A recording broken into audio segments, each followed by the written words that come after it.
함께 말씀 보시겠습니다. 히브리서 9장 말씀입니다.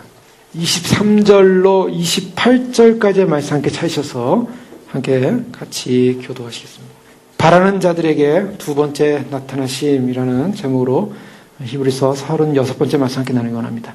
저희는 지난 시간에 중보자 되시는 예수님에 관해 살펴봤고, 그 중보자 되신 예수님이 새 언약의 중보자로서 우리에게 줄 영광스러운 영원한 약속의 기업에 관해 살펴봤습니다. 그 영원한 약속의 기업은 그 특성상 영원한 것이고, 그리고 확실한 약속이고, 그리고 그 기업은 소위 하나님께서 우리에게 주시고자 하는 영원한 유산이다라는 것을 살펴봤습니다. 그래서 베드로전서 1장 3절에서 5절에 보면 베드로 사도는 찬송하리로다라고 선언합니다. 우리 주 예수 그리스도의 아버지 하나님이 그 많으신 긍휼대로 예수 그리스도의 죽은 자 가운데서 부활하심으로 말미암아 우리를 거듭나게 하사 산소망 있게 하시며 썩지 않고 더럽지 않고 쇠하지 아니하는 기업을 있게 하신다라고 말씀하셨다. 기업을 주신다. 근데 그 기업은 어떤 기업이냐면 썩지 않는 기업이었고 더럽지 않고 쇠하지 않고 참으로 영원한 기업이다라고 말씀하시면서 너희가 말세에 나타내기로 예비하신 구원을 얻게 하여 믿음으로 말미암아 하나님의 능력으로 보호하심을 입었다. 우리가 받을 영광스러운 기업에 관해서 지난 시간에 살펴봤습니다. 자, 여기서 우리가 다시 한번 생각해 보는 것은 예수님께서 새 언약의 중보자라고 하셨을 때 이 새 언약이 무엇이었냐라는 것이었죠. 그 새 언약이라고 하는 것은 관계라고 말했습니다. 하나님과 인간과의 관계. 근데 그 관계를 하나님께서는 약속, 언약이라는 것을 가지고 인간과의 관계를 맺으셨습니다. 그런데 그 언약의 관계가 구약적 상황에서는 계속 유지되기가 힘들었습니다. 왜냐하면 언약을 하신 분이 일방적으로 하나님 편에서 너는 내 백성이다라고 했습니다. 그런데 백성이 되기 위해서는 하나님의 말씀을 들어야만 했고 말씀을 따라 생각해야만 했는데 그 백성이 말씀을 제대로 못 들은 것입니다. 그래서 그 말씀을 듣지 못하게 되니까 자꾸 죄 문제가 생긴 것이죠. 죄 문제가 해결이 안 되는 것입니다. 아무리 율법의 말씀을 받았어도 그 율법의 말씀을 완전하게 지킬 수 없는 인간의 한계를 보게 되는 것이죠. 그래서 그 죄로 말미암아 인간의 본질적 문제가 해결되지 않음으로 말미암아 계속 하나님의 백성으로서의 역할을 계속 감당할 수 없는 지경이 계속 이어진 것입니다. 그래서 그러한 하나님의 백성으로서의 그 모습을 완전하게 완성시키기 위해서 하나님께서 예수 그리스도를 보내셔서 새 언약을 약속하셨다는 것이죠. 그래서 예수님을 통해서 새 언약을 약속하셔서 결국 백성들의 문제 가운데 있는 죄의 문제를 해결하기로 결정했던 것입니다. 그래서 그 예수 그리스도가 죄의 문제를 해결함으로 말미암아 어떤 상황이 벌어졌냐면 구약적 상황에서는 하나님의 말씀을 지켰느냐 안 지켰느냐 외면적인 어떤 율법적 상황의 백성으로서의 모습이었다면 이제 예수 그리스도를 통해서 내면으로 들어왔다고 말하고 있습니다. 그래서 히브리 기자는 14절 말씀에 보면 그리스도의 피가 어찌 너희 양심을 죽은 행실에서 깨끗하게 하고 살아계신 하나님을 섬기지 못하겠느냐. 너희 양심을 깨끗하게 한다라는 내면으로 들어왔습니다. 그래서 죄의 문제를 씻고 내면화시킴으로 말미암아 이전에 구약시대에 하나님과 백성 사이에 그러한 완전하지 못한 관계를 이제 완전한 내면으로 하나님이 우리 안에 거하시고 우리가 하나님 안에 거하는 그런 내면의 성숙, 내면의 완성을 이루는 관계가 됐다. 바로 그 관계를 새 언약이다라고 설명하고 있는 것입니다. 근데요, 이 말씀을 계속 히브리 기자가 강조하는 이유는 무엇인가? 이미 살펴본 대로 유대 그리스도인들 가운데는 문제가 많이 있었습니다. 그 이유는 뭐냐면 많은 어려움이 있었습니다. 핍박이 있었습니다. 그들은 동료 유대인들 사이에서 동료 유대인들은 율법을 지키고 율법을 행하는 그런 또 율법을 행하는 것을 돕는 대제사장이 있었고 제사장들이 있었고 그들이 하나님께 나가는 중보자가 있었습니다.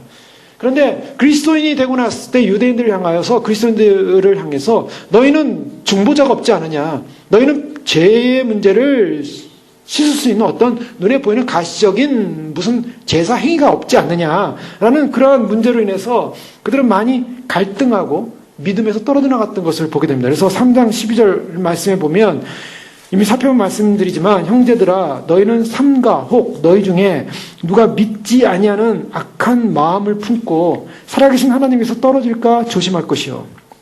히브리 기자는 이것을 굉장히 많이 강조했습니다. 앞부분에 믿지 못하는 마음을 가져서 결국 하나님에서 떨어질까 조심하라 라는 경고를 했고요. 또 2장 1절에 보면 그러므로 우리는 들은 것에 더욱 유념함으로 우리가 흘러 떠내려가지 않도록 함이 마땅하니라. 흘러 떠내려가지면 안 된다. 이 말씀을 왜 하고 있냐면 계속적인 유대인들이 유대 그리스도인들을 향해서 어떤 그들이 가진 새 언약의 핵심의 내용을 알지 못한 채 보이지 않는 그런 새 언약의 그런 축복을 알지 못한 채 그들이 구약부터 가지고 있었던 그런 율법적 언약 문제를 가지고 나왔던 것이죠.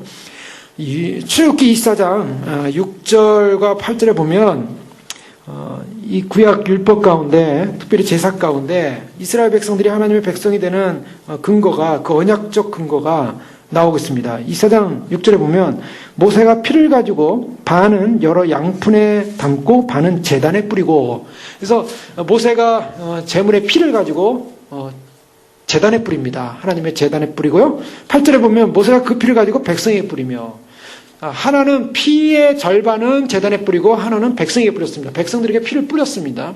피가 뿌려졌어요. 피가 뿌림으로 말미암아 이르되 이는 여호와께서 이 모든 말씀에 대하여 너희와 세우신 언약의 피니라. 이 언약의 피에 관한 얘기를 하고 있습니다. 모세가 제사를 드릴 때 그 피를 가지고 제단에다 뿌리고 그 다음에 백성들에게 뿌리고 그래서 이 제단과 백성의 그러한 관계를 연결하는 것은 피였습니다. 그 피로 말미암아 결국 제단이 정결케 되어지고 그리고 백성이 정결케 되어지는 이와 같은 일이 일어났어요. 히브리서 9장 21절 말씀에 보면 오늘 그 위에 보면요. 또한 이와 같이 피를 장막과 섬기는 일에 쓰는 모든 그릇에 뿌렸느니라. 피를 뿌렸다라고 얘기하고 있습니다. 이 새 언약의 중보로서 가장 중요한 핵심적인 것은 바로 피입니다. 그런데요.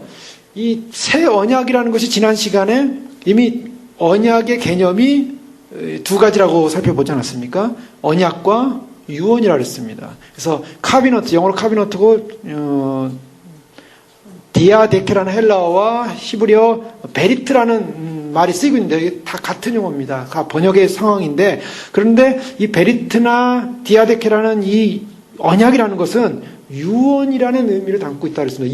이중 의미가 담고 있습니다. 그런데 보통 언약이라는 약속이라는 말을 쓸 때는 디아데케라는 말을 쓰지 않습니다. 다른 헬라어로 쓰는데요. 다른 헬라어로 쓰는데 유독 언약이라는 말을 쓰기 위해서 성경에서는 디아데케를 가지고 들어옵니다. 이것은 성경에만 쓰는 약속의 부분을 강조하고 있기 때문입니다. 다른 사람과의 약속할 때는 이 디아데케라는 말을 쓰지 않습니다. 그런데 하나님께서 백성들과 약속할 때라는 디아데케라는 말을 썼고 그 디아데케라는 말에는 뭐가 포함되어 있냐면 유언이 포함되어 있습니다. 그래서 이 하나님께서 백성에게 한 이 언약이라고 하는 것은 소위 말해서 유언인데요. 유언이라는 것은 이미 살펴본 대로 16절에 유언은 유언한 자가 죽어야 한다고 말하고 있습니다. 새 언약이라는 그 말 속에는 무엇이 담겨져 있냐면 죽음이 담겨져 있다는 것입니다. 그래서 이 죽음의 문제, 즉 유언이 이루어지려면 반드시 유언한 자가 죽어야 한다는 거예요. 하나님이 유언을 하셨어요. 하나님이 언약을 맺었습니다. 이것은 다른 표현으로 하면 하나님이 돌아가셔야 한다는 그러한 내용을 담고 있다는 거예요. 이것은 굉장히 중요한 메시지입니다. 하나님께서 이스라엘 백성들과 언약을 맺을 때는 무엇을 담고 있었냐면 하나님이 그 이스라엘 백성들을 나의 백성 되고 그 백성들은 하나님이 나의 하나님이 되기 위해서는 하나님 그분 당신이 문제는 하나님에게 있지 않았습니다. 백성에게 있었어요. 사람들에게 있었어요. 사람들이 원래는 죽으려고 태어난 존재가 만들어진 존재가 아니죠. 인간은 원래 살 위해서 살도록 만들어졌습니다. 그런데 인간이 범죄함으로 죽음이 왔죠. 죽음이 온 결과는 뭐냐면 27절에 나와 있습니다. 20절에 우리가 잘 알고 있는 말씀이죠. 한 번 죽는 것은 사람에게 정해진 것이요. 그 외에는 심판이 있는다. 죽음은 한 번 있다라는 것입니다. 죽는다는 거예요. 죽고 나면 심판이 있다. 인간에 있어서 죽음이라는 것이 오고 죽음에 이르게 된 존재였는데 이 죽음에 이르게 된 존재가 결국 하나님과의 관계를 형성하기 위해서는 어떤 질서가 들어왔냐면 하나님 그분이 인간 대신에 죽는 질서가 들어와 버린 겁니다. 그래서 하나님께서 인간에게 언약을 맺을 때 이는 언약의 피니라고 출애굽기에 모세에게 24장을 통해서 알려주는 것은 그 피로 말미암아 우리는 관계가 형성이 된다. 너와 나는 백성과 하나님이 된다. 우리는 가족이 된다. 바로 그 개념을 모형론적으로 보여주고 있었다는 거죠. 근데 문제는 뭐냐면 그 피가 얼마큼 효력을 나타냈냐는 거죠.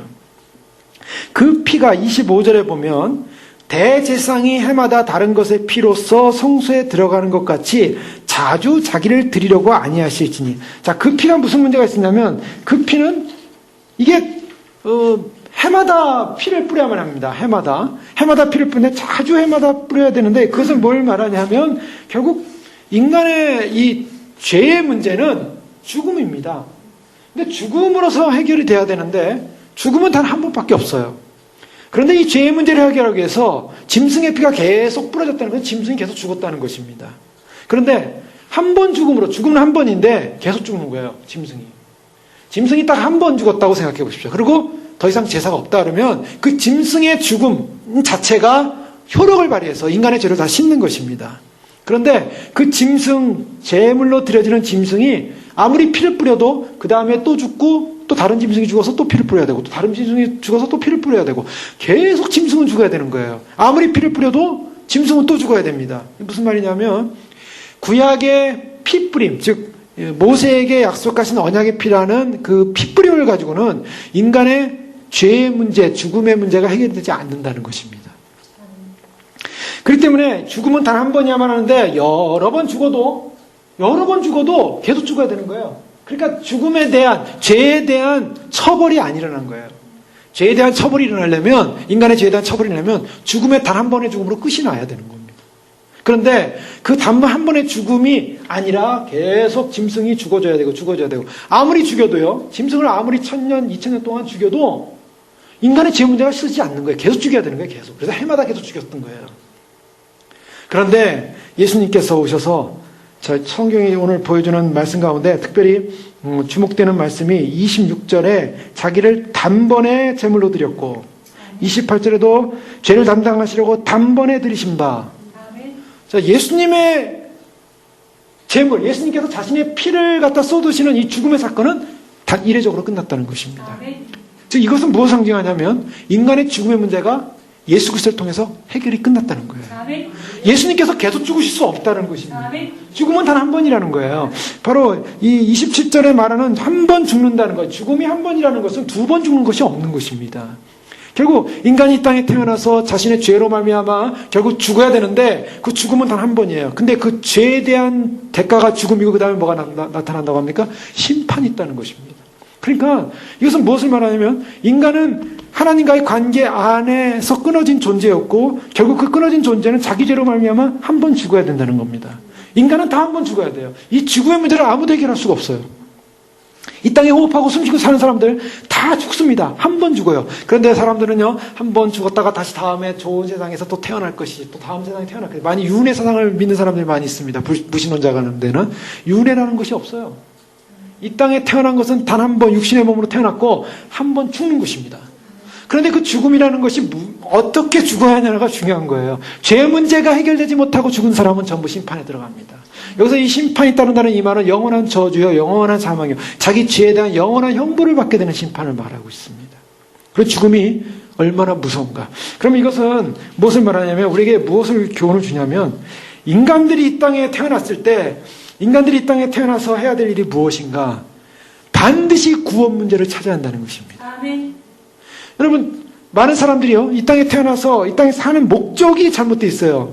목적이 좀 잘 살자, 남들보다 좀 잘해보자, 성공하자, 또 번영하자, 또 뭔가 이름을 남겨보자, 또 의미 있는 그런 삶을 살자. 다 사람들이 뭐 이렇게 겉으로 보면은 이 사회적 속감이 있는 사람들 속에는 다 그래도 인생에 의미를 둔다라고 사람들은 말할 수 있어요. 그러나 성경은 뭐라고 말하고 있습니까?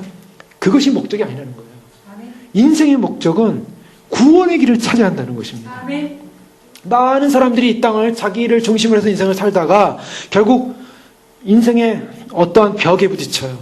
뭐 질병이라는 벽에 부딪힐 수 있고 불치의 병에 부딪힐 수도 있고 아니면 어떤 그런 사업의 실패로 인한 아니면은 또 무슨 문제로 인한 사고로 인한 뭐 여러 가지 인생의 문제에 부딪힐 수 있습니다. 그때 인생이 깨닫는 것은 내 힘으로 나를 중심으로 살려는 인생이 결국 내가 할 수 없는 어느 한계를 드디어 깨달을 때 인간이 무슨 경험을 하냐면 이것은 내가 극복할 수 없구나. 내가 나 자신을 뛰어넘을 수 없구나. 내가 극복할 수 없는 거구나. 그때 사람들이 무엇을 생각하냐면 죽음이라는 걸 생각합니다. 그래서 많은 사람들이 이 죽음이라는 것이 딱 올 때 그때 두 가지예요. 죽음에 대해서 사람들은 다 두려워합니다. 다 두려워하고 무서워합니다. 그런데 무서워하고 두려워할 때 구원의 길을 과연 찾을 수 있느냐? 아니면 구원의 길을 찾지 못하고 단지 공포 가운데 그냥 죽어가느냐? 한국에 있는 어떤 지사님이 예수님을 믿게 된 동기를 간증한 그 간증을 듣게 됐는데요. 그분은 무신론자고 불교신자죠. 불교신자고 천수경과 또 이 염주를 가지고 있었답니다. 남편이 위암 말기로 젊은 날 이제 죽게 된 거예요. 그래서 결국 위암 치료를 받다가 결국 이제는 의사도 포기하고 그래서 이제 죽음을 기다리기 위해서 호스피스 병동으로 이제 가게 됩니다. 한국에 보면 호스피스 병동에 이제 죽음을 대기하는 많은 환자들이 있지 않습니까? 근데 옆에 있는 똑같은 환자도 위암에 걸려서 죽는 그런 환자였대요. 근데 그 환자가 죽기 전에 얼마나 엄청난 사건을 경험하냐면 갑자기 무서운 것들이 여기 왔다라고 얘기한다는 거예요. 그래서 막 두려움에 떠는 거예요. 공포에 떨고 무서운 게 날 데리러 왔다. 그러면서 자기 부인을 그냥 손으로 그냥 목을 잡고 나 무서워서 혼자 못 가니까 같이 가자 이렇게 하면서 그 힘도 없는 정말 다 이렇게 힘이 없어가지고 전부 죽어가는 그 사람이 마지막에 그렇게 잡고 그러면서 마지막까지 생명을 안 놓으려고 그냥 그 생명을 안 놓고 그냥 그렇게 고통 가운데 막 칵칵 숨이 멈췄다 쉬었다 멈췄다 하면서 이틀인가 3일을 지내서 결국 세상을 떠났다는 거예요. 그것을 옆에서 보고 있던 이분이 죽음에 대한 두려움, 공포 그것이 온 거예요. 그래서 죽음에 대한 두려움과 공포가 오는데 남편이 어느 날 자다가 발로 자기를 차서 깨웠는데 지금 뭐가 왔다는 거예요. 자기를 데리러. 이 사람들이 많이 왔다는 거예요. 무섭다는 거예요. 너 혼자 못 간다. 그런 경험을 몇 번 하는 거예요. 그러면서 이제 지사님이 이 여성분이 어떤 생각을 했냐면 자기가 그동안 천국인지 지옥인지 있는지 몰랐고 자기는 그냥 불교를 믿었고 그냥 좋은 세상 다음 세상 그런 생각으로 살았 사람인데 자기가 가졌던 천수경을 버리고 염주를 버리고 딱 머릿속에 떠오른 것이 기독교인이 말하는 지옥이 있다는 걸 깨달은 거죠. 지옥이 있구나. 지옥에서 뭔가 오는구나. 이 사람은 죽으면 지옥 가는구나. 그것을 깨달아가지고요. 크리스찬도 아니고 교회도 안 다닌 사람이 뻘떡 일어나가지고 죽음에 대한 공포. 그분도 자신이 너무나 이 삶이 고통스러워가지고 자살하려고. 자기도 죽음에 대한 공포가 왔고 남편도 죽음에 대한 공포. 이제 죽어가는 거야. 이제 죽을 겁니다. 결국에는 이제 운명했지만 그 죽음에 대한 공포가 왔을 때 그 병동을 다니면서 크리스찬 사람, 예수 믿는다는 사람, 그런 사람들을 다 이제 만나는 사람마다 이분이 다른 사람한테 부탁도 못하는 사람인데 가서 기도해달라고 막 부탁하기 시작했다는 거예요. 그리고 그 교회, 그 병원에 원목실이 있는데 원목 전사님 불러다가 또 기도해달라고 그러고 근데 그분이 어떤 여자분을 소개시켜 주셔서 와가지고 기도해달라 그래서 그분이 왔는데 그분이 와가지고 하는 말이 예수 그리스도를 소개해줬다는 것이죠. 이분은 복음에 대해 들어본 적이 없는 그런 분이었어요. 그래서 예수님이 우리의 죄를 위해서 십자가를 벗겨 죽으시고 그 다음에 사흘 만에 부활하셨다. 그리고 승천하셨다는데 부활이라는 말을 그냥 간단하게 했는데 이분의 귀에는 그 부활이 그냥 입체로 왔다는 거예요.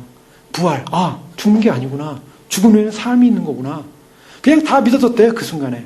그러면서 이제 예수님을 믿게 된 사건이 있었는데, 그래가지고 이제 남편하고 이제 예수님 부활을 믿고, 예수님 믿고 결심했는데, 이제 누구한테도 얘기 안 했대요. 그 남편이 세상 떠나는 날, 떠나기 바로 직전에 그렇게 고통스러워 아파하던 남편이 갑자기 확 웃더래요.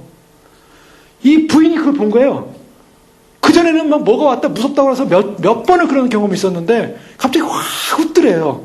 죽는 사람이 웃을 수가 없잖아요. 그런데 너무 기뻐서 웃더니 그 전자음이 이제 호흡하는 전자음이 뚜 하고 이제 생명이 끊어질 때 이제 그 표정이 다시 이제 제대로 돌아왔대요. 고통스러운 표정. 근데 그 전에 떠나기 직전에 확 웃더래요. 영안이 열려가지고 뭔가를 본 거예요. 그래서 내 남편이 구원을 받았구나 확신을 하고 이제 이분이 교회를 다니기 시작했는데요. 제가 그 간증을 들으면서 하나님이 그 자매분은 택하셨다. 정말 택하셨다. 그 강도, 예수님 옆에 있었던 강도의 두 반응. 한 강도는 예수님, 당신 나라에 임할 때 날 기억해달라고 고백했던 그 강도와 전혀 예수님에 대해서 인정하지 않고 그냥 세상 떠났던 사람. 죽음이라는 문 앞에서 사람들이 선택할 수 있는 것은 인생의 목적이 뭐냐는 거죠. 인생의 방향이 뭐냐는 거죠. 사람들이 이 땅에 살면서 인생을 그냥 행복하게 살자, 아름답게 살자, 뭐 좋게 살자, 뭐 살자 이런 꿈들을 꾸는데 사실은 인생은 이 땅에 태어나면서 해결해야 될 답이 뭐냐면 찾아야 될 답이 뭐냐면 구원이에요. 인간은 찾아야 될 답이 구원인데 그 찾아야 될 답을 찾지 않고 엉뚱한 길을 살고 있어. 엉뚱한 삶을 살고 있는 거예요 지금. 인간이 가진 지혜, 인간이 가진 건강, 인간이 가진 모든 지식, 그 다음에 이 세상에 주는 환경, 조건, 이 모든 것을 가지고 사실은 주님은 바로 영생의 길, 구원의 길을 찾으라고 말씀하고 있는데 하나님은 우리에게 그러한 특권을 주셨는데, 그 축복을 주셨는데 그걸 못 찾는 거예요. 가장 행복한 사람이 누구겠습니까? 그래서 그분이 와서 간증하기는요, 그 남편이 남기고 간 것이 사업을 하다가 부도가 나고, 사업을 하다가 뭐 하고, 뭐 신용받아 대출 받은 거 다 못 갚고, 그냥 빚쟁이가 몰려오는데 감당을 못 한대요. 목동에서 아파트 사는데 목동 아파트 다 조상 앞에 날아가게 생겼고, 그래서 모든 것이 인생의 절망인데, 그래서 자기도 어떤 것 해결할 수 없는데, 남편의 죽음 앞에서 그분이 예수님을 믿고, 천국 갔음을 보고, 또 자기가 예수님을 믿게 되고, 부활이 있음을 확신하고, 정말 하나님 나라가 있음을 확신하고, 구원받았다는 걸 확신할 때, 세상에 어떤 것도 두렵지 않더라는 거예요. 무섭지 않더라는 거예요. 그것 때문에 자살하려고 했던 사람이 자살할 이유도 없어지고, 야, 살아야 될 의미, 내가 이렇게 살았다는 의미, 그래서 예수님을 전하는 거예요. 그것을 볼 때, 생명의 길을 발견한 사람은 이런 자신과 이러한 기쁨과 세상이 두렵지 않은 것이죠. 세상의 어떤 환경도 두렵지 않은 것입니다. 제가 그걸 보면서, 야, 저분에게 예수님 오신다는 그 부활의 영광이 들어간다면 더 금상첨화하겠구나. 예. 부활까지는 갔어요, 부활까지. 그런데요, 사실은 성경에 보면 부활까지 갔으면 사실 재림까지도 믿어져야 돼요. 왜냐하면 예수님이 오시는 날은 진짜 우리가 부활하는 날이거든요. 예수님이 오시는 날은요, 그동안 이렇게 주 안에서 돌아갔던 믿음의 사람들, 정말 주님을 사모했고, 거듭나서 주님을 사모했고, 주님의 오심을 기다렸던 그 많은 사람들이 이 땅을 살다가 영은 천국 같지만 육이 잠들고 있지 않습니까? 근데 주님이 오시는 그날은 바로 잠든 그 사람들이 깨어나는 날이라고요. 그걸 첫째 부활이라고 합니다. 그 첫째 부활, 예수님이 이미 부활하셨고 아직 육체는 예수님 안에서 부활하지 못했어요. 우리 인생들은. 그러나 예수님 오시는 날 제가 예수님처럼 부활한다고요. 또 살아있는 우리는 더 영광입니다. 우리는 죽음을 경험하지 않고 우리가 변형이 돼서 주님을 만나러 올라가는데 이 육체, 이 혈과 육으로는 하나님 나라를 받을 수 없다 그랬잖아요. 고린도전서에. 그러니까 이것은 변형이 돼야 돼요. 그러니까 바로 잠자는 자들이 부활한 육체처럼 우리도 변형된 육체로, 변형된 부활체로 들림받게 되어 있습니다. 그러니까 이 부활이라는 것은요, 결정적인 거예요. 예수님의 재림의 완성이 됩니다. 그러니까 예수 그리스도의 부활을 정말 믿는다면 우리가 예수님의 재림 때 우리도 변형되고 부활돼서 주님을 맞이할 거라는 이 소망, 이것이 우리 앞에, 눈앞에 있고 우리도 그 부활신앙으로 승리할 줄로 믿습니다. 자, 인생에 있어서 한 번 죽는 것은 사람에게 정해진 것이라고 분명히 성경은 말하고 있어요. 다 죽어야 돼요. 다 죽어야 되는데 사람들이 그 죽음 앞에 심판으로 들어갈 것이냐 아니면 구원으로 들어갈 것이냐.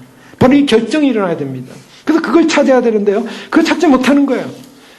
그런데 주님께서 바로 이 죽어야 되는, 한 번 죽어야 되는 인생의 문제를 예수님께서 오셔가지고 대신 한 번에 죽으셨어요. 그래서 그 피를 쏟으셔서 결국 예수님께서 우리로 하여금 예수 그리스도를 믿기만 하면 그건 어마어마한 사건이었어요. 하나님께서 인간에게, 우리들에게 하나님의 백성, 너희는 나의 백성이 될 것이고 나는 너희 하나님이 될 것이다 라는 이 언약 관계를 맺었을 때는 하나님께서 뭘 전제를 하면 앞으로 내가 이 언약, 유언을 했기 때문에 유언대로 죽어야 된다. 근데 유언이 이루어지려면 반드시 죽음이 와야 되기 때문에 죽음이 와야만이 그 유언이 이루어져서 기업이 오거든요. 유산이 오게 돼 있어요. 하나님 나라는요, 언제 유산 받냐면 사실은 지금 천국에 간 사람들이 언제 유산을 받게 되냐면 예수님이 십자가에 못 박혀 돌아가시고 죽으신 다음에야 사실 온전한 유산이 온 거죠. 구약 백성들도 마찬가지입니다. 구약 백성들도요. 구약 백성들도 앞으로 올 하나님 나라, 오실 메시아, 그리고 믿음으로 구원받는 아브라함의 어떤 믿음의 사건으로 인해서 구약 백성들도 그 율법 안에서 구원을 받았다고 보는데 그 백성들도 예수님이 2000년 전에 십자가에 못 박혀 돌아가시고 피를 흘리셨을 때 결국 구속이 그때 도장이 찍어진 거예요. 그전에는 가입교를 하고 있다가 천국에. 그러니까 예수님의 죽으심이야말로 유산을 받게 되는, 그래서 유언을 함으로 말미암아 받게 되는 사건이었고, 그것을 예수님께서 밝히십니다. 마가복음 14장 24절에 예수님께서 다락방에서 이제 최후의 만찬을 하시고 그때 이제 예수님 제자들에게 가라사대 이것은 많은 사람을 위하여 흘리는 바 나의 피 곧 언약의 피니라. 언약의 피. 예수님께서 언약의 피라. 이 언약의 피는 유언의 피다. 유언의 피다. 예수님께서 유언하신 거예요. 근데 그 유언의 피가 이제 흘려질 거라고 말하고 있어요. 예수님이 돌아가신다는 것을 말하고 있습니다. 예수님이 돌아가심으로 말미암아 결국 예수님께서 이 땅에서 우리를 위한 하나님이 유언하신 유언을 완성하십니다. 그래서 예수님이 이 땅에 오신 목적은 뭐였냐면 나는 아버지의 뜻을 행하기 위해서 왔다. 아버지의 뜻이 무엇이었습니까? 우리와 하나님과의 백성과 하나님됨의 관계. 예수님이 첫 맏아들이 되셨고 예수님을 따르는 모든 사람들이 그의 아들들이고 자녀들이 돼서 이제는 하나님을 아버지라고 부르시는 아버지라고 부르시는 관계. 이거 어마어마한 관계입니다. 하나님을 아버지라고 부르셨어요. 여러분 이 땅 가운데 하나님 모르는 사람들, 주님을 믿지 못한 사람들은 아버지라고 어떻게 하나님 부를 수 있겠습니까? 영원한 지옥에서 저주받아야 될 인생인데 우리가 저주받을 인생이 아니라 하나님을 아버지로 부를 수 있는, 그래서 어디까지 참여하면 신의 성품까지 참여한다는 거예요. 신의 성품이라는 것은 우리가 상상할 수 없는 성품입니다. 이번에 보니까 박근혜 대통령이 영국에 가서 영국 여왕의 그 최고의 대접을 받으면서 이렇게 지낸 것이 잠깐 뉴스에 나오는 걸 봤는데요. 세계 역사 가운데 가장 이름 있는 그런 최고의 전통인 영국. 정말 보니까 굉장히 권위 있어 보여요. 미국하고 비교가 안 돼요. 그런 권위 있어 보이는 그런 영국 황실에 다 초대를 받아가지고 거기 방문했을 때 그 황실의 예식에 따른 극빈 대우를 받게 되는 모습을 보면서 주님의 나라는 얼마나 영광스러울까. 주님의 나라. 정말 주님의 나라 어디에 들어가냐면 바로 주님의 나라 왕국에 우리가 왕과 함께 앉는 잔치상에 앉게 된다는 것입니다. 거기에 초대를 받는 거예요. 어마어마한 축복입니다. 그러니까 우리가 이 땅 가운데서 사는 동안 우리가 이 땅에 눈에 보이는 가치, 이 땅에 눈에 보이는 것들, 이것은요 그 나라에 가서 얻을 영광과 비교할 때 좋게 비교할 수 없도다. 사도 바울이 그랬어요. 좋게 비교할 수 없는 거예요. 감히 비교할 수 없는 거예요. 그러니까 바울은요 이 땅에 살면서 가난에 처하든 뭐에 처하든 어디에 빈부에 처하든 무엇에 처하든 전혀 상관이 없었어요. 그것은 왜냐하면 주님 나라 가는 것이 목적이었고 그 목적을 놓치지 않았어요. 그래서 다름질하는 자가 목적을 잃어버리고 방향 없이 달리는 것이 아니라 목표를 분명히 잡았다 그랬어요. 나는 그 목표를 받기 위해서 달린다. 여러분 우리의 인생이 분명한 목표입니다. 그 분명한 목표는 내가 여기서 좀 더 편안하고 여기서 좀 더 안정되고 뭐 이런 것으로 우리에게 뭐는 그런 환경이 주어진다면야 좋을 수도 있겠죠. 그러나 그것이 우리의 목표가 아니라는 거예요. 그거는 목표가 아니라 오직 주님 바라보면서 주님이 약속하신 그의 나라, 주님이 이루실 구원, 그 부활의 영광, 바로 그 구원에 이르는 것입니다. 예수님이 왜 이 땅에 오셨습니까? 왜 하나님의 아들이 이 땅에 오셔야만 했습니까? 왜 하나님의 그 영광의 보좌를 버리시고 그 수많은 수만만의 천사들의 그런 높임을 받으면서 보위를 받으면서 그런 주님께서 그 영광을 버리고 왜 이 땅에 내려오셨습니까? 왜 가난하고 낮고 낮은 참으로 베들레헴 마구간에 오셔야만 했고 주님이 누울 곳 하나 없었고 그래서 그곳에 오셔서 가장 천하고 가장 가난하고 가장 힘들게 그렇게 사람들로부터 비천한 존재라고 그렇게 정말 외면받으면서 박대받으면서 그렇게 어렸을 때부터 그 죽음의 위험을 느끼면서까지 사시면서 왜 주님께서 마지막까지 인자는 머리 둘 것이 없다라고 하시면서 주님이 자신의 이 땅을 삶을 사셨는가? 목적은 단 한 가지입니다. 십자가의 제물이 되기 위해서 오셨습니다. 누구를 위해서요? 우리를 위해서요. 예수님께서 주신 구원은 상상을 초월하는 구원이에요. 그래서 그 예수 그리스도를 그 피를 믿고 그 십자가를 믿기만 해도 우리에게 구원을 주신다는 유언의 하나님의 언약 백성으로서의 자격이 주어지는 것입니다. 그 희생이 너무나 고귀했기 때문에 그 희생의 고귀함을 믿어만 줘도요. 우리가 어떤 행위하지 않습니다. 믿어만 줘도 하나님의 자녀가 되는 거예요. 이것이 하나님께서 주시는 얼마나 위대한 축복인가. 그래서 주님께서 그 유언하신 그 유언의 약속을 이루시기 위해서 십자가에 오셨고 그분이 자신을 드리셨습니다. 그 자신을 드리심으로 말미암아 이 사람들에 보면 그러므로 하늘에 있는 것들의 모형은 이런 것들로서 정결하게 할 필요가 있었으나 하늘에 있는 그것들은 이런 것들보다 더 좋은 제물로 할지니라. 자, 하늘에 있는 것들의 모형은 하늘에 있는 모형이 지상에서 이루어졌죠. 그런데 하늘에 있는 것은 더 좋은 제물, 예수 그리스도의 온전한 보혈, 하나님의 아들의 보혈의 피로 하늘이 정결케 되어졌다라고 말하고 있습니다. 자, 이 하늘에 정결케 되었다라는 이 표현은 참 우리가 하늘은 거룩하고 정결한 곳인데 왜 그럴까? 자, 사실은요. 인간들이 하나님 안에서 타락함으로 말미암아 참으로 하늘조차도 기다리고 있어요. 뭘 기다리고 있냐면 인간들의 구속을 기다린 것입니다.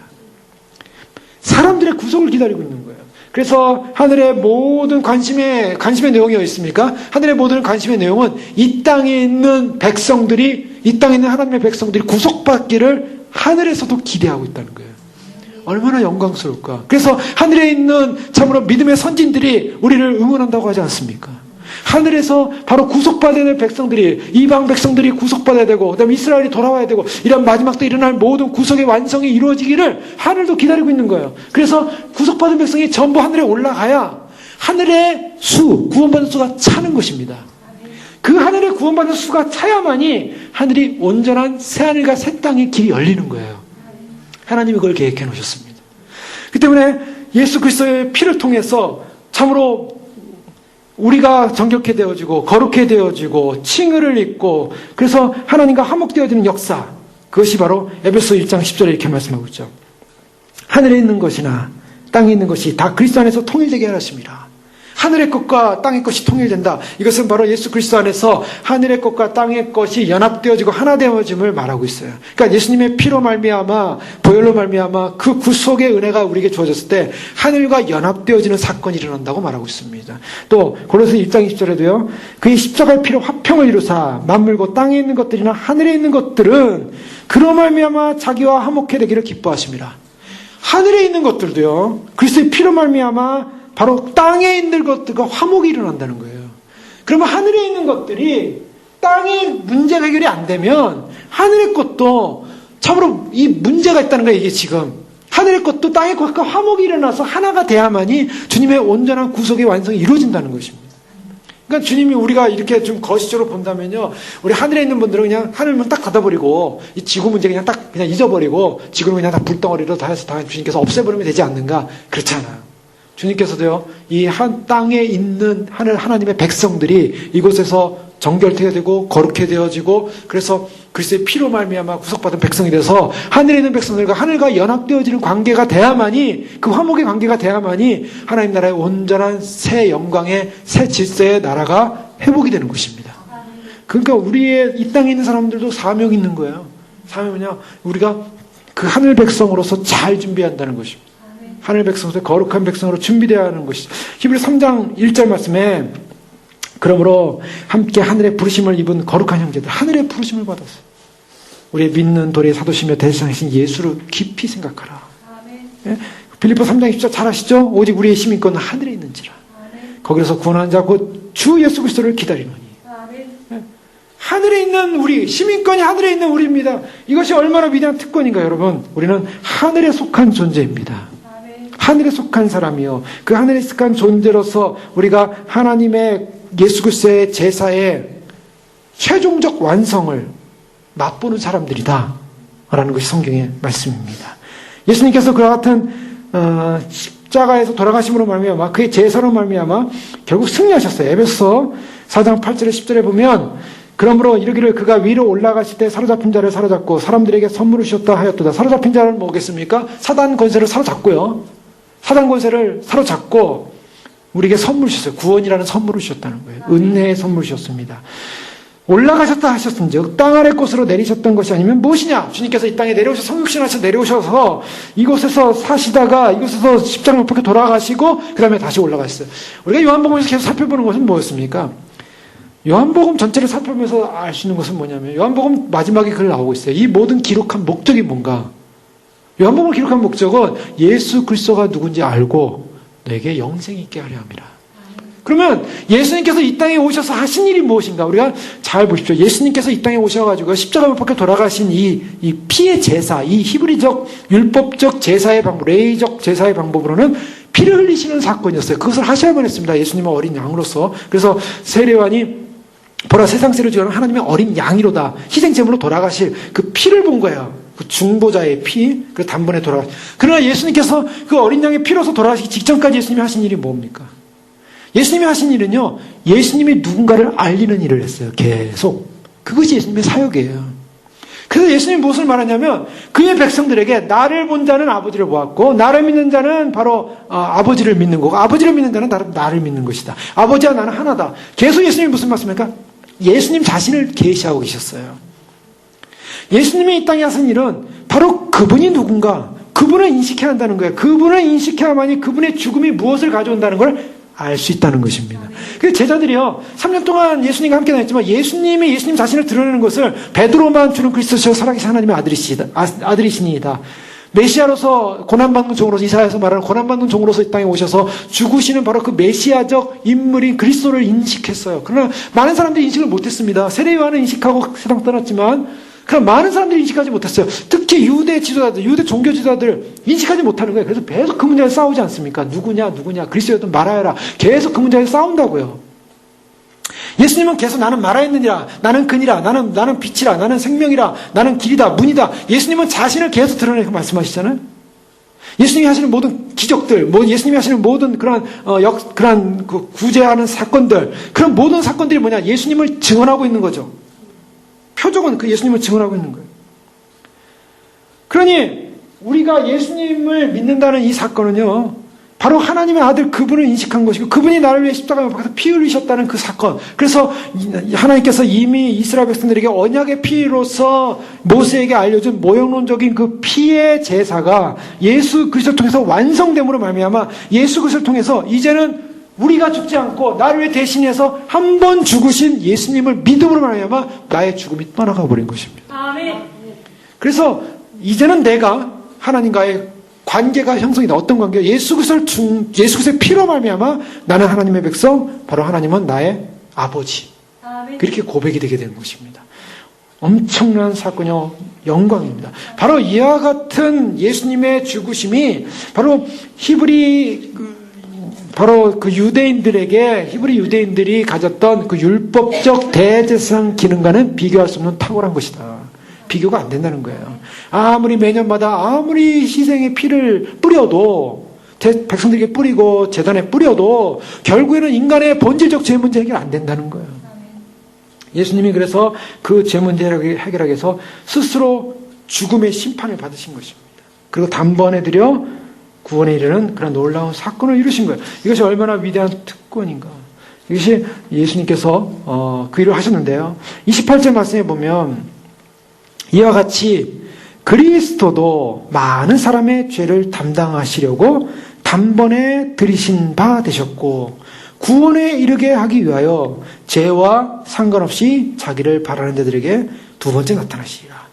근데 여기서 놀라운 것이요, 우리가 발견하는 놀라운 것은 예수 그리스도의 단번에 들이신 사건이 구원에 이르게 하는 그런 사건이었어요. 그 구원에 이르는 사건인데 여기서 우리가 진행되는 과정을 보게 됩니다. 구원의 단번에 들이신 바로 그 피로 말미암아 우리를 어디로 이르게 한다고요? 구원에 이르게 하는데요.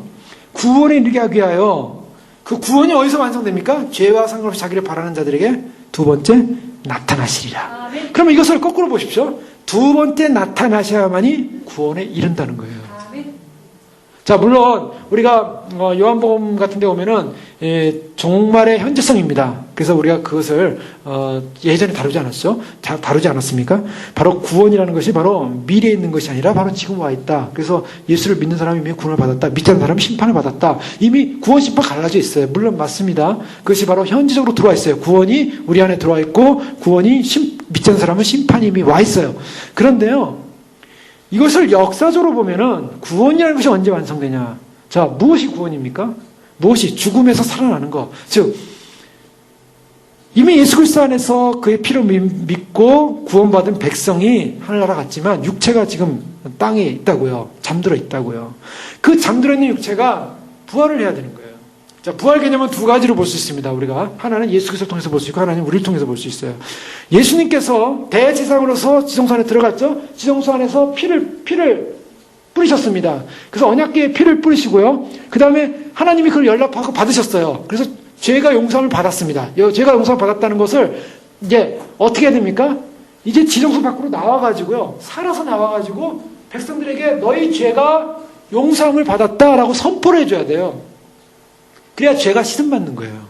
그런데 대제사장이 들어갔다가 안 나오면은 이게 제사가 끝난 게 아닙니다. 그렇기 때문에 반드시 부활이라는 것은 예수님께서 죽으셨다가 다시 나오셔야 되는 사건이었어요. 무덤에 들어가셨다가 무덤에 들어가서 그 피를 하나님의 영광의 하늘의 보좌에 바치시고 그 다음에 다시 살아나셔서 부활하심으로 말미암아 세상 백성들에게 너희 죄가 씻음 받았다라고 선언하신 사건이었어요. 이쪽에. 그런 놀라운 사건이 역사적으로 본다면 예수님께서 초림 사건을 통해서 이 땅에 돌아가셨어요. 돌아가시고 그 다음에 어떻게 하셨습니까?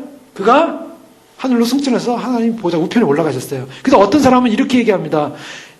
예수님이 피를 바로 예수님이 돌아가셔서마자 3일 만에 부활하시는데 3일 안에 하나님의 그 보좌에 가서 하나님 앞에 그 제단에 가서 피를 바치지 않고 40일 동안 있다가 승천하셔가지고 그때까지 바치셨다. 이렇게 주장한 사람이 있어요. 근데 그건 말이 안 돼요. 왜냐하면 말이 안 되냐면 예수님이 바로 다 이뤘다 하시고 숨을 내쉬고 크게 소리 지르시고 그 다음에 돌아가시는 그 순간에 어떤 사건이 일어났습니까? 성소의 휘장이 쫙 갈라졌어요. 그럼 무엇을 말하냐면 지성소의 길이 열렸다는 거예요. 그 피를 가지고 이미 하나님 앞에 갔다라는 것입니다. 그렇지 않으면 제사가 완성되지 않으면 이 갈라질 수가 없어요. 제사가 완성됐기 때문에 우리가 들어가는 거예요. 그렇기 때문에 예수님께서 돌아가시자마자 그 피를 하나님께 바치면 우리가 구속의 역사가 일어났는데 역사적으로 보시면 예수님께서 일단 피를 바치시고 승천하셨어요. 승천하셨는데 지금 문제가 뭡니까? 예수님을 믿는 사람들이 전부 다 부활의 영광에 참여하고 있지 않다는 거예요. 부활의 첫 열매로서 예수님만 부활하셨어요. 육체가. 그러면 언제 부활의 첫 열매인 두 번째 열매인 믿음의 사람들이 구원에 참여하는가? 이 부활이 일어나야 구원이거든요. 나와야 죄가 용서받았다 선언되잖아요. 물론 영적인 의미에서 죄는 용서받았습니다. 그러나 역사적으로 볼 때 주님이 다시 두 번째 나타나신다는 건 뭐냐면 마치 대제사장이 지성소 안에 들어갔다가 하나님 보좌 가운데 가 계시다가 다시 역사 가운데 나타나는 겁니다. 역사 가운데 나타나실 때 바로 그때 부활이 일어나는 거예요. 그 부활이 왜 일어나냐? 육체가 부활하는데 그 육체는 죄 용서받은 사람들이 다 일어나는 거예요. 죄 용서받은 사람들이 부활이 일어나는 겁니다. 그래서 예수님 재림하실 때 바로 잠자는 자들이 부활한다는 거예요. 바로 이러한 제의적 개념을 갖고 있다는 것입니다. 그냥 왜 예수님 부활이 예수님 믿었다 돌아간 분들이 지상에 있다가 한 10년 후에 다 육체가 부활해가지고 다 올라가면 되지 않겠습니까? 근데 그게 아니에요. 그래서 그 피로 말미암아 구속받은 백성들이 이제는 예수님께서 구속을 언제 이루냐? 오늘 이 말씀에 의하면 구원에 이르게 하려고 죄와 상관없이 자기를 바라는 자들에게 두 번째 나타나시리라. 그 두 번째 나타나셔야 구원에 이른다는 거예요. 이것은 구원에 그러면 그 사람들은 이 예수님 믿는 사람 구원 받지 못하냐? 아니요. 구원을 받았지만 역사적 구속의 완성이 이루어질 때가 바로 몸이 부활해서 영혼, 육, 소위 말해서 온전한 구속이 이루어져야 된다는 거예요. 이것이 하나님이 우리를 창조하실 때 흙으로 사람을 지으사 그 코에 생기를 부으셨잖아요. 흙으로 사람을 지으신 그 육체가 온전한 하나님의 형상으로 지어진 거기 때문에 그래서 이 육체가 이 죄, 인간의 그러한 죄로 말미암아 결국 사망의 그림자가 들어와서 육체는 이 땅에서 늙어지고 이 땅에서 병들고 이 땅에서 약해지고 그래서 우리의 육체는 날마다 쇠해지는 그런 사건이 일어났지만 그러나 그것이 끝나는 사건. 그래서 새로운 부활체로 변화되는 그것이 구속이거든요. 그래서 온전한 구속이 바로 그때 이루어지는 것입니다. 그렇기 때문에 진정한 부활이라는 것은 예수님 부활 그것만 믿는 것이 진정한 부활. 물론 그것이 일차적으로 중요합니다. 우리는 그 절대적으로 믿습니다. 근데 그 부활을 믿음으로 하면 오는 결과가 뭡니까? 내가 부활한다는 거예요. 이게 중요한 겁니다. 여러분 죽음이라는 사람들의 공포 얼마나 무섭겠어요. 그 죽음이라는 공포가 왔을 때 그분은 무시무시했던 거예요. 그 영안이 열려가지고요. 호스피스 병동에 죽기 전에 사람들이 영안이 열려서 그 무시무시한 광경을 보면서 지옥이구나 지옥. 지옥 가는구나. 천국 가야지. 지옥 가면 안 되지. 그래서 거기 찾은 거예요. 그랬더니 천국을 찾으니 하나님께서 천국을 열어주신 거예요. 그래서 그 부활의 영광, 참 우리가 예수 그리스도를 믿는다는 것이 얼마나 이 축복인가, 단번에 드신 이 사건이 얼마나 위대한 사건인가, 두 번째 나타나시리라. 그런데 여기서 조건이 있습니다. 조건이 이제 이게 숨겨진 비밀처럼 이게 나와야지. 이 문맥을 보십시오. 구원에 이르게 하기 위하여 죄와 상관없이 자기를 바라는 자들에게. 이게 조건이에요. 예수님께서 두 번째 나타나시는데 어떤 사람에게 나타나는 거예요? 어떤 사람에게 구원이 주어지는 거예요? 자기를 바라는 사람에게. 사람들이요, 예수님 믿고요, 나 예수님 믿고 구원받았어. 그렇게 많이들 얘기해요. 그래서 예수 믿고 구원받았다는 그 칭의적 사건에서 만족해 합니다. 그 다음에 뭐예요? 구원은 별로 관심 없어요. 그 다음부터 구원 받았으니까. 구원은 이미 따는 거니까 그 다음부터 이 땅에 잘 먹고 잘 살자. 자, 순서가요. 구원 받았으니까 잘 먹고 잘 살고 편하게 살자. 그러니까 이 땅에서 어떻게 번영을 누려보자. 이 땅에서 어떻게 하나님 나라 만들어보자. 우리끼리 뭘 해보자. 근데 구원은 이미 받았으니까 관심이 없어. 열정이 싫어졌어요. 열정이. 소위 말해서. 구원은 예전에 내가 예수 믿었고 뭐 태어나면서 믿었든지 아니면 자라면서 믿었든지 어떤 결과를 믿었든지 어쨌든 구원 받았어요. 구원 받았기 때문에 그 다음부터는 구원에 대한 열정. 이미 구원 받은 걸 뭐 구원을 생각해? 그렇게 생각할 수 있어요. 그래서 오늘날 그리스도인들 가운데 어떤 문제가 있냐면 왜 그리스도인들 오늘날 신앙이 왜 뜨뜻미지근해지고 있느냐? 구원은 이미 받아놓은 걸로 다 인정해버리고요. 구원에 대해서는 이제 더 이상 희망도 더 이상 갈망도 열정도 없어요. 구원은 이미 받아놨기 때문에. 거기서 끝이에요. 물론 그런 믿음 참 훌륭한 믿음입니다. 그러나 그 믿음이 있다면 구원에 대한 충만이 넘쳐나야 돼요. 그래서 그런 믿음이 있는 사람이라면 정말 나 구원받았네, 나 구원받았네, 너 구원받았네, 우리 구원받았네. 이 구원에 대한 감격으로 차고 넘쳐야 돼요. 아, 예수님이 우리를 구원하셨어. 예수님 나를 구원하셨어. 이것보다 더 귀한 거 없어. 이 상 가치, 이 상 것, 이거 중요한 거 아니야. 이거 구원 자체가 우리가 좀 만족감이 행복이 제일 커야 돼요. 근데 구원을 받았던 사람이 구원에 대한 행복감은 사라지고요. 구원받은 행복감 별로 없어요. 그 당연히 남들 다 받는 건데 교회 다니는 사람 다 구원받은 건데 내가 남들보다 못 가진 것에 불행감을 느끼고요. 내가 남들보다 못 얻은 것에 대한 명예 얻은 것에 대한 불행감은 사람들이 차 있다고. 그래서 하나님 앞에 뭔가 기도하는 게 하나님 아버지 나도 이거 있어야 저거 있어야 해서 그것이 채워져야만이 내가 만족. 왜요? 구원은 다 동일하게 주어진 거니까. 다 예수 믿는 사람 교회는 다 구원 다 주어진 거니까 그 구원 플러스 뭔가 많아야만이 내가 구원받은 은총받은 사람이라고 생각하는 거예요. 그게 틀렸다는 거죠. 이지빌리비즘. 그게 틀린 게 아니라 그게 틀린 것이 뭐냐면 이 땅에서 채워지고 복주고로 채워가지고 내가 구원 위에 그걸 채워놔야만이 만족이 아니라 구원 그 자체가 최고의 만족입니다. 그 다음에 주님께 그 구원이 참 만족이기 때문에 내가 이것을 하나 가져든 둘 가져든 열 가져든 그것은 구원에 비할 바가 아닌 거예요. 구원에 비할 바가 아닌 거기 때문에 그 가치성에 대해서는 그저 그냥 이것은 우리가 그것을 세상에 있는 동안에 잠시 텐트 치고 있는 거 잠깐 옷 입고 있는 것이지 우리에게 이것은 구원의 감격과 비교할 수 없는 것이라는 것입니다. 그러면요, 그 구원에 대한 감격이 오는 거, 구원에 대한 소망, 구원을 가진 사람은 바로 무엇이냐? 그 구원의 주체자가 누굽니까? 예수 그리스도입니다. 예수님에 대한 그 사랑과 예수님에 대한 열정이 넘쳐나야 한다는 거예요. 그래서 자기를 바라는 자들이라는 것은요, 바로 예수 그리스도의 피로 말미암아 구원받은 사람들이 갖는 모습입니다. 그 구원받는 사람의 모습이 어떤 거냐면, 첫째, 그 구원받았다는 확실한 믿음이에요. 믿음, 확신. 구원이라는 것은 확신하는 게 중요하죠. 자, 로마 4장 21절에 약속하신 그것을 또한 능히 이루실 줄을 확신하였으니 그러므로 이것을 저에게 의로 여기셨느니라. 약속하신 그것을 능히 이루실 줄을 확신하셨으니 저에게 의로 여기셨다. 확신이 뭡니까? 믿음을 가졌다는 거예요. 그러니까 믿음으로 의롭게 됐다는 것입니다. 자, 예수님의 피로 구원받았다는 것은 확신. 그 확신이 필요합니다. 두 번째 뭡니까? 자기를 바라는 사람이 나타나는 현상이 뭐예요? 실제로 바라는 사람은 그를 사랑하는 사람이라는 거예요. 사랑하는 사람만이 그를 바라게 돼 있어요. 디모데후서 4장 8절에 이제 후로는 나를 위하여 의의 멸관이 예비되었으므로 주 곧 의로우신 재판장이 그날에 내게 주실 것이니 내게만 아니라 주의 나타나심을 사모하는 모든 자에게니라. 주의 나타나심을 사모하는 모든 자에게니라. 주의 나타나심을 사모해야 돼요. 사모. 근데 이게 이 복음이 빠져 있는 거예요. 지금.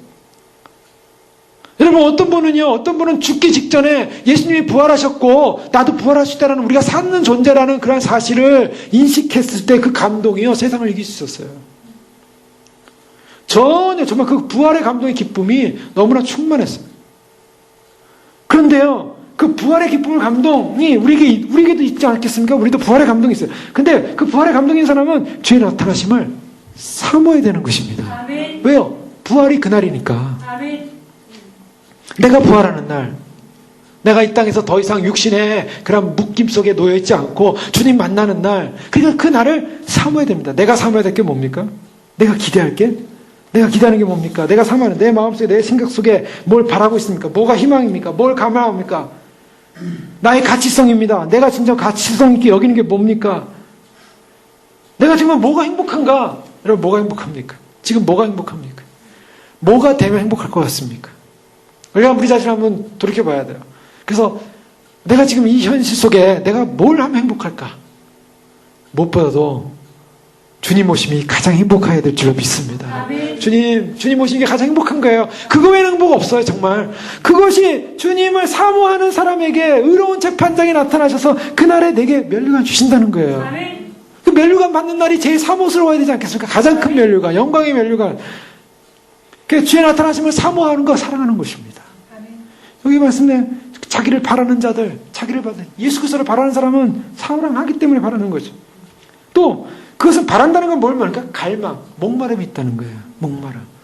자, 사도 요한은요, 그 요한계시록을 다 봤어요. 다 보고 쓰지 않았습니까? 얼마나 처음에 두려웠어요. 예수님이 나타나셔가지고 그냥 무시무시하게 나타났어요. 사도 요한, 예수님이 가장 사랑받는 제자였잖아요. 근데 예수님이 그 반모섬에서 무섭게 나타나셔가지고 막 책망하시는데요.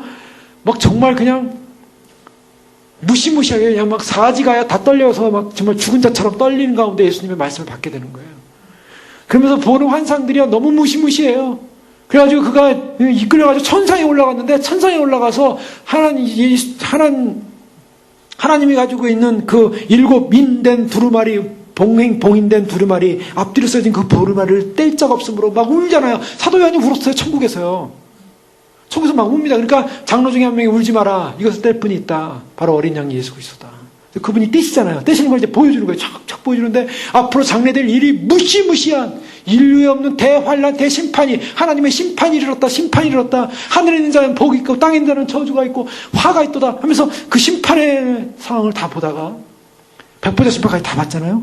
그리고 새하늘과 새 땅이 열리는 것까지 다 봤어요. 어마어마한 축복을 봤어요. 그게 이제 사랑받는 자의 축복이죠. 마지막 묵시적 계시가 왔어요. 그 다니엘도 마찬가지. 다니엘도 사랑받는 자였기 때문에 마지막 그 종말에 대한 계시를 받지 않습니까? 근데 그 모든 것을 다 보고 너무나 감동스러웠어요. 너무나 기뻤어요. 그 결과가 너무나 영광스러웠어요. 그래서 요한계시록 22장 20절에 사도 요한이 하는 말이에요. 이것들을 증거한 이신 이가 가라사대 내가 진실로 속히 오리라 하시거늘 사도 요한이 뭐랬습니까? 아멘 주 예수여 오시옵소서. 아멘. 사도 요한의 결론이에요. 요한계시록을 사도 요한이 쓰고 나서 마지막 결론은 아멘 주 예수여 오시옵소서 갈망하는 거예요. 예수님 오시옵소서. 이것을 이루시옵소서. 여러분 우리가 예수님 오시길 왜 갈망해야 되냐면요. 하나님의 역사가 이루어지기 때문에 갈망해야 될 줄 믿습니다. 아멘. 사도 요한은 하나님 나라 올라가서 천국 올라가서 하나님의 역사를 이루실 그 뗄자가 없는 걸 보고 너무나 마음이 아팠어요. 하나님의 역사가 이루어져야 되는데 그것을 역사가 이루어질 길이 막힌 거예요. 그것 때문에 슬퍼하고 울었다고요. 자, 우리는요, 지금 우리가 갈망해야 될 것은 주님 나라 오시옵소서. 우리가 이 땅에서 주님 나라, 우리가 만드는 천연왕국이 아니라 주님이 오셔서 통치하는 천연왕국, 주님이 오셔서 이루실 새하늘과 새 땅, 그것이 와야만 하겠습니다. 왜요? 하늘이 그것을 바라고 있어요. 하늘에 있는 백성들이 그걸 바라고 있고, 예수님께서 왜 우리를 위하여 십자가에 못 들어가십니까? 우리를 구원하실 뿐만 아니라 우리를 구속하셔서 거룩한 존재 되셔서 하늘과 땅에 있는 것이 통일되고 연합되고 화목되고 하나 되게 하셔서 그 새 땅을 펼치게 하는 하나님의 계획입니다. 그 때문에 다윗의 왕권을 가지고 오시는 예수님, 바로 초림 사건 때는 예수님이 다윗의 왕권으로 오셨지만 그 다윗의 왕권을 행하지 않으셨어요. 이제 오시는 예수님은 왕권을 가지고 오십니다. 왕의 왕, 만왕의 왕, 만주의 주로서 오시는 분이에요. 그분이 그 통치를 유지하면 하겠습니다. 그렇기 때문에 우리는 그분의 땅, 그분의 나라가 빨리 오기를 기다려야 되고, 그분의 나라가 하늘에서 이루어진 것처럼 땅에서 이루어지기를 기도해야 되고, 바로 그것이 주님이 이 땅에 오시기를 갈망하는 자의 소망인 줄 믿습니다. 네 번째로 보면요, 인내하면서 기다리는, 여기서 자기를 바라는 자들이, 이 바란다는 속에는요, 인내가 필요합니다. 이것은 뭐냐면, 우리 자신들을 좌절케 하는 공경이나 환경이나 조건 속에서도 인내할 수 있어야 되는 거예요. 야고보서 5장 7절에서 8절에 보면 그러므로 형제들아 주께서 강림하시기까지 그 다음에 나오는 단어가요. 길이 참으라. 보라 농부가 땅에서 나는 귀한 열매를 바라고 길이 참아 이른 비와 늦은 비를 기다리나니 너희도 길이 참고 마음을 굳건하게 하라. 주의 강림이 가까우니라. 아멘. 이 말씀을 2000년 동안 믿음의 사람들은 의지하고 살았어요. 아멘. 그리고 제대로 된 믿음의 사람들은 주님 오시옵소서 갈망하고 기다렸어요. 그리고 인내했어요. 그러나 그 역사 기간인데 주님이 안 오셨지만 그들은 그 고백으로 인생을 살았기 때문에 주님 오시는 날 반드시 그들이 부활할 줄 믿습니다. 아멘. 그런데 놀라운 것은요, 이제 그날이 우리 눈에는 와 있다는 거예요. 아멘. 복받은 사람 중에 축복받은 사람이 어떤 사람입니까? 축복받고 축복받은 사람이 어떤 사람이겠어요? 여러분, 우리가 초대교회에 있는 것이, 물론 초대교회 성도들도 축복받은 성도들이에요, 영적으로. 그러나 그들이 얼마나 힘들고 어려웠습니까? 지금 마지막. 주님, 지금 요한계시록을 딱 열리면요, 옛날에 요한계시록이 해석이 안 됐어요. 존 칼빈 같은 경우는 해석을 못했어요. 왜냐면 그 시대 상황으로는요, 이게 해석이 안 돼요. 근데 지금부터 100년 전만 해도 앞으로 666표가 오는데 666표가 사람 몸이나 이마에 찍혀서 뭔가 매매에 관련된 것이다. 이미 100년 전, 80년 전, 70년 전 사람들은 이미 이제 예상하기 시작했어요. 그런 시대가 도래할 것이다. 근데 그런 시대가 20년 전만 해도 바코드라는 거 666 바코드가 나오죠. 바코드 나오니까 전부 다 이제 666이 나왔다고 난리가 나지 않았습니까? 실제로 지금도 바코드 666이 적혀있는데 다 없애버렸잖아요. 그 글자만 없애서 다 있잖아요. 근데 그게 이제 이마에 적혀질 것이다. 이렇게 스캔할 것이다. 근데 그게 아니라 이제는 뭐가 나타납니까? 베르칩이 나타나가지고 사람 몸에 들어가서 이미 실험 다 마치고 이제 얼마 전 보니까 미군들에게 칩을 넣어가지고 그들이 전투에서 일어났던 여러 가지 외상 후유증 같은 거, 그런 것들도 다 조절하고 용감하게 해주고 담대하게 그런 이 머리를 조절하는 그런 칩을 늘 계획을 다 갖고 있다는 거예요. 자, 지금은 어떤 시대가 아니냐면 사이버 시대예요. 사이버 시대인데 이 사이버 시대가 소위 말해서 인공과학이 돼가지고 사람 몸 안에 칩을 넣어서 사람을 조절하는 시대.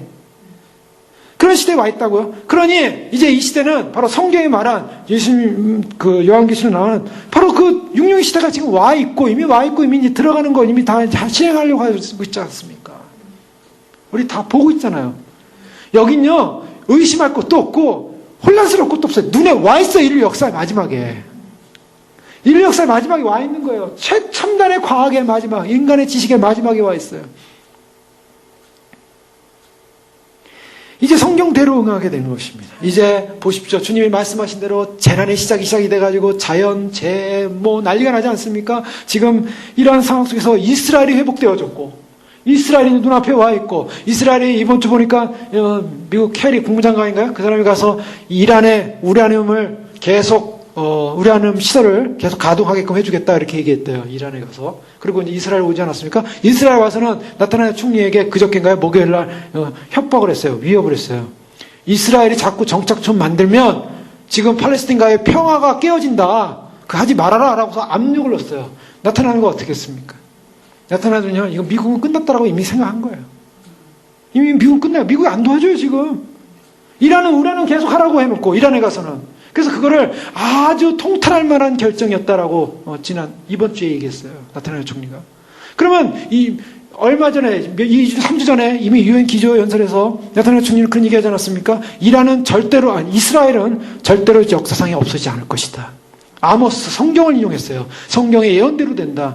이스라엘이 이미 땅이 다시 돌아왔고 그곳에서 약속대로 이스라엘은 다시 뽑히지 않을 것이다. 그 예언설의 맨 마지막은 이스라엘은 다시 지구상에서 뽑히지 않을 것이다. 많은 사람들이 이란을 압박하지 못하고 만약에 이란이 계속 핵을 갖게 된다면 이 지구 역사상에 이스라엘이라는 나라를 없애겠다고 공언하는 저 나라가 핵을 갖게 된다면 우리는 그 핵을 갖게 되는 것을 눈으로 보고 있지 않을 것이다. 이렇게 선언했어요. 유엔에서. 그런데 지금 이런 상황이 지금 벌어지고 있어요. 미국이 안 도와주고 있어요. 이거 어떻게 되겠습니까? 정치 상황이. 자, 지금은요, 우리 눈앞에 지금 와 있어요, 지금. 지금 우리가 상상할 수 없는 시간에 주님은 오시겠지만, 그러나 그 시간은 임박해 있다는 걸 우리 눈으로 지금 보고 카운트다운 하고 가고 있어요. 때문에 우리는 이것은 기쁜 일입니다. 아멘. 우리는 여기서 보고 가고 있기 때문에 주님 오시옵소서, 아멘, 주 예수님 오시옵소서. 아멘. 그런데요, 정말 부활신앙하고 믿음신앙하고 주님에 대한 소망신앙을 가진 사람들이 어떤 믿음을 가져야겠습니까? 이거 예수님 안 믿는 사람이 예수 믿으면 와, 부활이 있구나, 죽음이 끝이 아니구나, 지옥으로 안 가는구나, 세상을 이길 수 있는 힘이 생기는 거예요. 그런데요, 우리가 지금 마지막 시대에 정말 이제 주님 오시는 눈앞에 두고 있는 이 시대, 이 시점에서 우리는 어떠하겠습니까? 나의 신앙, 나는 부활을 믿습니까? 내가 부활하는구나. 주님, 내가 부활하는군요. 주님이 오시는군요. 아멘. 이 세상을 향하여 우리 마음에 그렇습니다. 저 자신도 그렇고요. 다시 한번 주님 오십니다. 예수님 오십니다.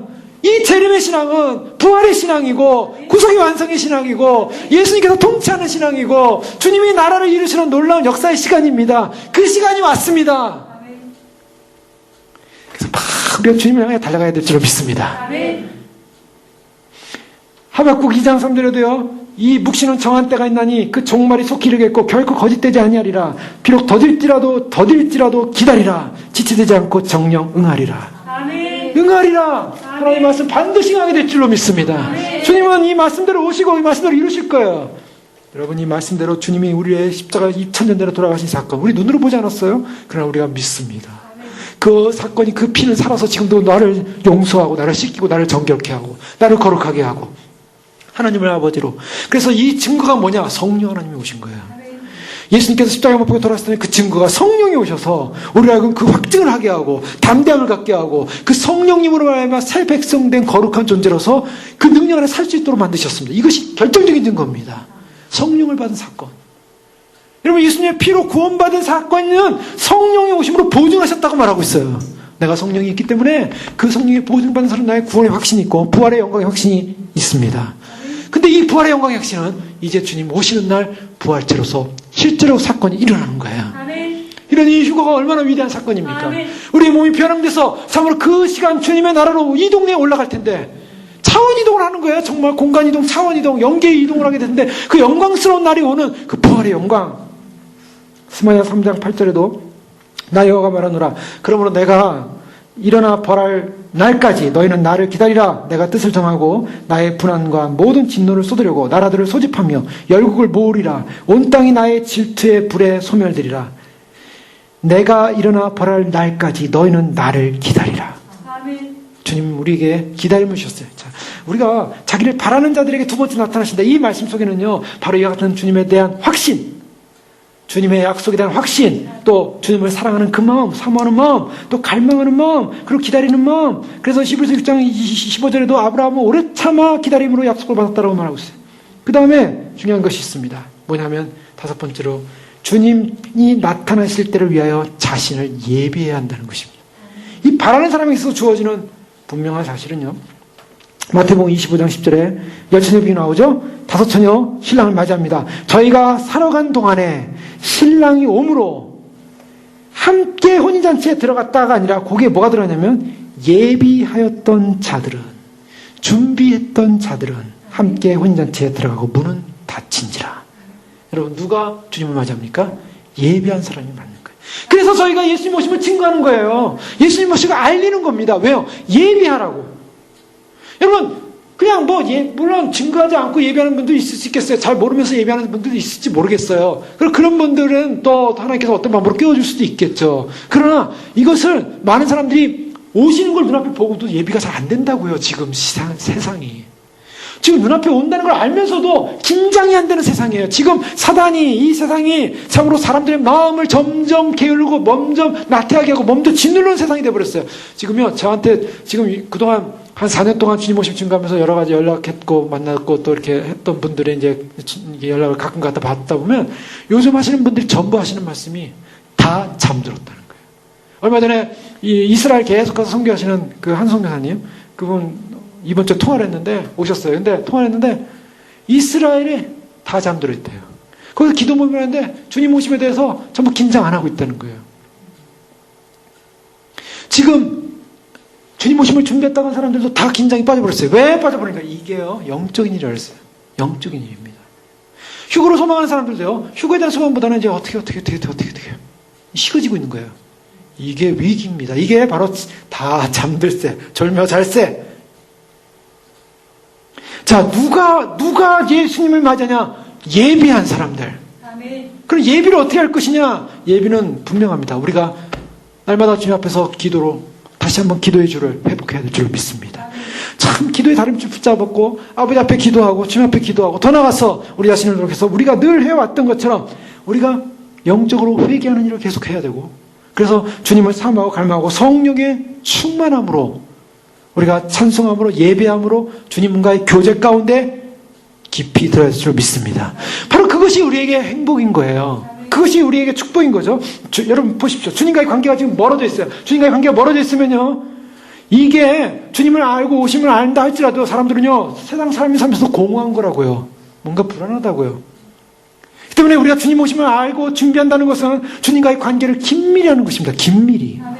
그래서 주님 오실 때가 되면 어떤 사람이 입이 된 사람이냐? 주님과의 관계가 깊이 긴밀해지는 사람, 긴밀해지는 사람.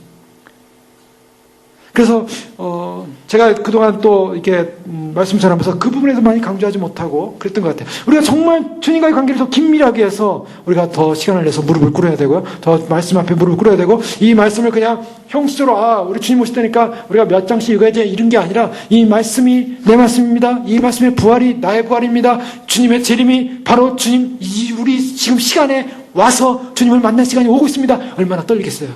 얼마나 긴장하겠어요.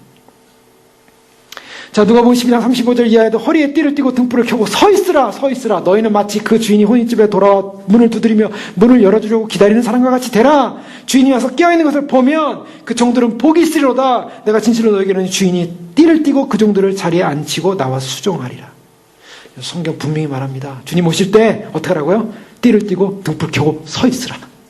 주님 말씀하셨어요. 그리고 주인 혼인집에 돌아와 문을 두드리면 열어주려고 기다리는 사람과 같이 주인이 깨어있는 것을 보면, 우리가 바로 그렇게 될 줄로 믿습니다. 우리가 문지기예요. 우리가 문을 열어줘야 됩니다. 우리가 주님 오시면 알지 않습니까? 그 길을 예비하고 문을 열어줘야 하는 우리라고요. 우리가 깨어서 주님 오시면, 주님 오신다는 문을 열고 알려주고, 그래서 정말 다시 오시는 주님이 우리를 어떻게 하시겠습니까? 오셔서 우리가 그런 깨어있는 것을 보면, 빌립보 3장 20절 아까 말씀드렸지만 우리의 시민권 하늘에 있는지라 거기서 구원하는 자 예수 그리스도를 기다리노니, 21절 그가 만물을 자기에게 복종케 할 수 있는 자의 역사로 우리의 낮은 몸을 자기의 영광의 몸의 형체와 같이 변케 하시리라. 아멘. 그날이 주님 오시는 날, 영광스러운 날.